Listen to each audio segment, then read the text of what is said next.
سورۃ البقرہ میں اللہ تعالیٰ نے فرمایا فَمِنَ النَّاسِ، پس لوگوں میں سے ایسے لوگ بھی ہیں، مَن یقول، جو کہ اللہ کے حضور دعا کرتے ہوئے کہتے ہیں ربنا آتنا فی الدنیا، کہ اللہ ہمیں دنیا ہی میں عطا کر دے، ہوئے ہوئے ہوئے، وَمَا لَهُ فِي الْآخِرَةِ مِنْ خَلَاقٍ، اللہ کا فتویٰ آ رہا ہے، گاڑا فتویٰ، ایسے لوگوں کے لیے آخرت میں کچھ حصہ نہیں ہے جو کہتے ہیں ہمیں دنیا میں سب کچھ دے دے۔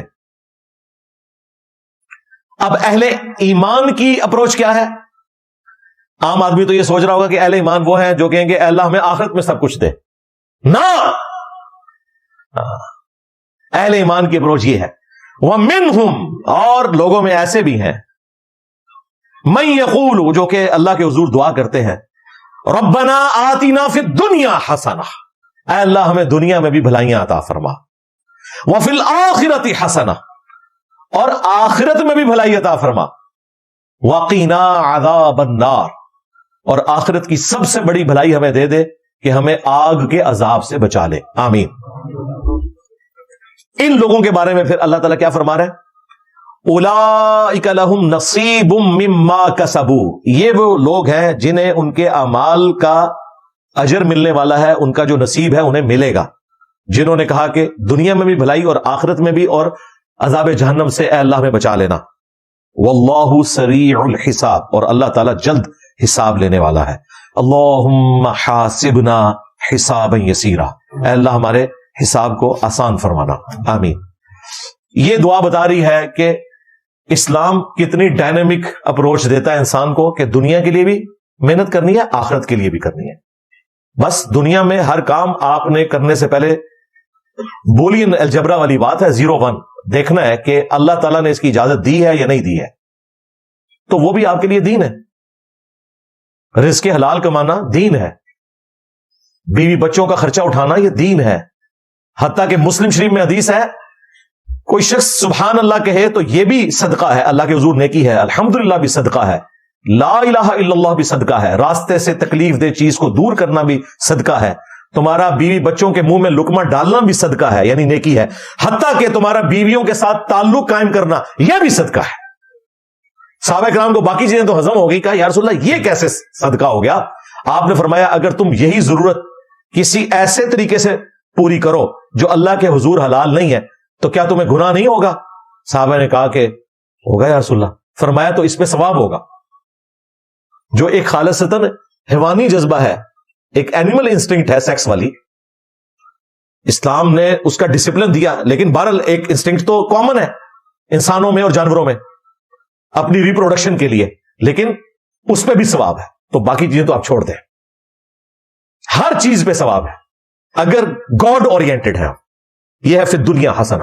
اسی کانٹیکسٹ میں مسلم شریف میں وہ حدیث بھی ہے کہ دنیا برتنے کی جگہ ہے، سب سے بہترین سرمایہ نیک بیوی ہے۔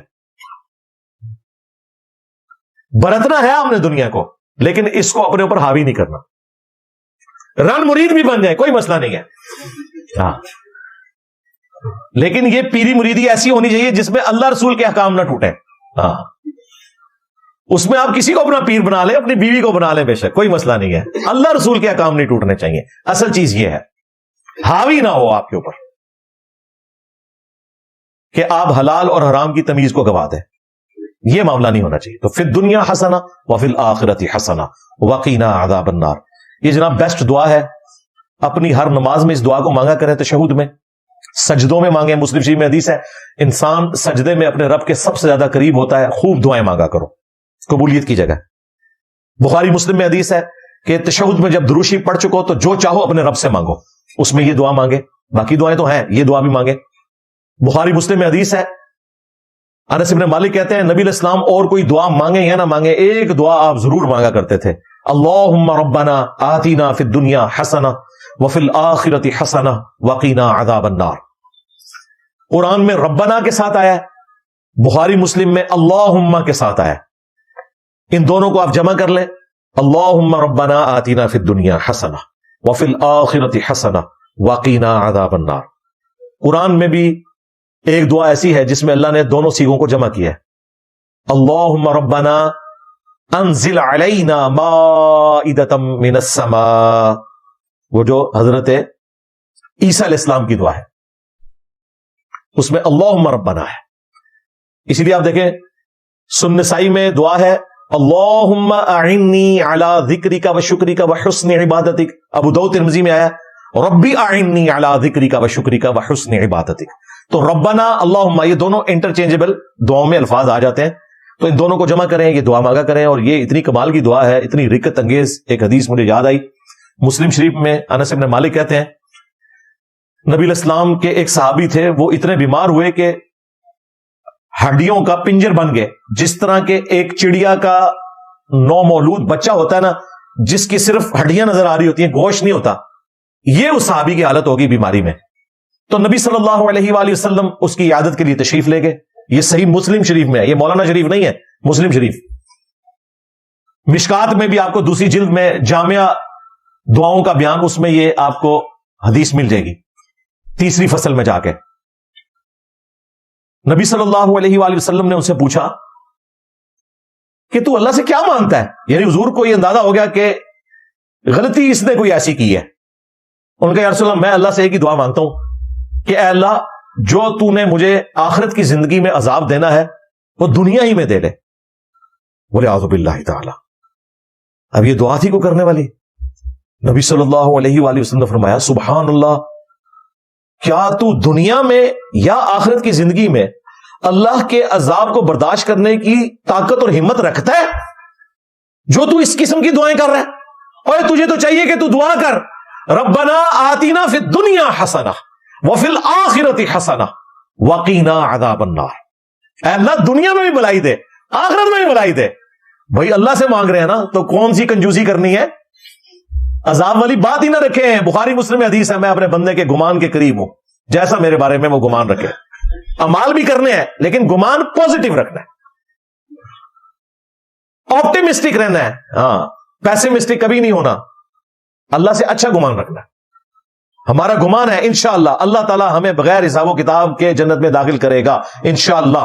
ہم اللہ سے دعا بھی کرتے ہیں. ہاں, یہ جو دعا ہے نا کہ حساب آسان فرمانا, اس سے مراد یہی ہے. تھوڑا سا سرسری حساب ہونا ہے, اس کے بعد چھوڑ دیا جائے گا, تو وہ حساب ہے جس کو کہتے ہیں کاغذی کاروائی. وہ بغیر حساب و کتاب کے جنت میں جا رہے ہیں. ظاہر ویزا تو لگوانا پڑتا ہے نا, وہ تو لگے گا, لیکن وہ سرسری ٹھیک ہے ٹھیک ہے ٹھیک ہے جانے دو اس کو. بس یہ ہے اللہم حاسبنا حسابا یسیرا آمین. تو نبی اسلام نے کہا تو دنیا اور آخرت میں بھلائیاں مانگ, تو اپنے رب سے یہ کیوں کہہ رہا ہے؟ آپ دیکھیں اس صحابی نے بھی ایک قسم کی صوفیانہ اپروچ اڈاپٹ کی کہ اللہ آخرت میں جو عذاب دینا ہے دنیا میں دے لے. اور بھائی نہیں, نبیوں کی یہ تعلیمات نہیں ہے. نبی تو یہ کہتے ہیں کہ اللہ سے بھلائی مانگو, عذاب مانگو ہی نہ, عدل مانگو ہی نہ, اس کی رحمت مانگو. لا تقنطوا من رحمت اللہ, اللہ کی رحمت سے نا امید نہیں ہونا. یہ نا امیدی ہے کہ یا اللہ مجھے پتا ہے کہ آخرت میں تو عذاب ہونا ہے, تو دنیا میں دے لے آخرت میں نہ دے. توبہ توبہ, کیوں بھائی؟ نہ دنیا میں نہ آخرت میں. اللہ ہم کوئی ٹارزن نہیں بنتے, ہم تیرے کمزور بندے ہیں. ہاں, اللہم انک عفو تحب العفو فاعف عنا یا غفور. اللہ سے عافیت کا ہی سوال کرنا ہے آپ نے. تو نبی علیہ السلام نے پھر اس کے لیے دعا فرمائی اور اسے کہا یہ دعا پڑھ. تو صحابہ اکرام کہتے ہیں کہ وہ بالکل ٹھیک ہو گیا چند دنوں کے بعد, جس طرح مردہ زندہ ہو جاتا ہے. وہ دعا مانگی اور ٹھیک ہو گیا, وہ کام انہیں خود پایا ہوا ایسی. ہاں, وہ کوئی نیچرل بیماری نہیں سی آئی, کوئی ایکٹ آف گاڈ اس والے نال نہیں سی, انہیں خود بیماری منگی سی. تو یہ دعا ہر سے جہاں بنائے. لوگ کہتے ہیں جی ہم اپنے دنیاوی معاملات میں نماز میں اردو زبان میں دعائیں مانگ سکتے ہیں. ہمارے استاد مولانا اسحاق صاحب رحمہ اللہ کا موقف تھا, دوسرے استاد جاوید احمد غامدی صاحب کا بھی موقف ہے, ہم اس کے ساتھ اگری نہیں کرتے. استقبال قبلہ اور عربی زبان یہ مسلمانوں کی یونٹی کی علامت ہے, اس کو کوئی چینج نہیں کر سکتا. نماز عربی میں پڑھی جائے گی. اس کا احساس آپ کو نان مسلم ملکوں میں جا کے ہوگا. میں 2004 میں چائنا گیا, ہمیں تو چائنی کوئی نہیں آتی تھی, لیکن امام جب نماز کے لیے کھڑا ہوا الحمدللہ رب العالمین الرحمن الرحیم, کوئی گیپ نہیں تھا. وہاں جا کے اندازہ ہوتا ہے کہ عربی زبان مسلمانوں کی یونٹی کی علامت ہے. اس لیے عربی کو چینج نہیں کرنا آپ نے. اور دوسری چیز قبلہ, ہاں, ورنہ تو دیوبند والوں نے دیوبند کی طرف منہ کر کے نماز پڑھنی تھی, بریلی والوں نے بریلی کی طرف منہ کر کے نماز پڑھنی تھی. یہ اللہ کا شکر ادا کریں کہ یہ مسلمانوں کی یونٹی کی علامت ہے. تو عربی یونٹی کی علامت ہے. وہ کہتے ہیں ہم پھر دعائیں کیسے مانگیں؟ میں کہتا ہوں ایک دعا ربنا آتنا فی الدنیا حسنہ وفی الآخرۃ حسنہ وقنا عذاب النار. بتاؤ دنیا کی کون سی دعا ہے جو اس سے باہر ہے؟ اچھی بیوی، اچھی اولاد، اچھی نوکری، اچھا رزق، اچھی صحت، یہ سب کچھ فی الدنیا حسنہ ہے. اچھی ڈگری، تعلیم میں کامیابی، یہ سب فی الدنیا حسنہ ہے. اور وفی الآخرۃ حسنہ، عذاب قبر سے بچنا ہے. آخرت مرتے شروع ہو گئی، میزان عمل پہ آسانی، وفی الآخرۃ حسنہ. حوض کوثر پہ آسانی، وفی الآخرۃ حسنہ. پل صراط پہ آسانی، وفی الآخرۃ حسنہ. جہنم سے بچنا، وفی الآخرۃ حسنہ. اور وقنا عذاب النار بھی ہے. تو جو دعا آپ نے کرنی ہے اپنے دل میں رکھیں اور یہ کلمات پڑھیں، اس کا ترجمہ ذہن میں رکھیں، اور کوئی دعا کرنے کی ضرورت نہیں. عربی میں دعا ایک ہی کافی ہے، ساری دعاؤں کو کفایت کر جاتی ہے. یہ دعا یاد رکھیں.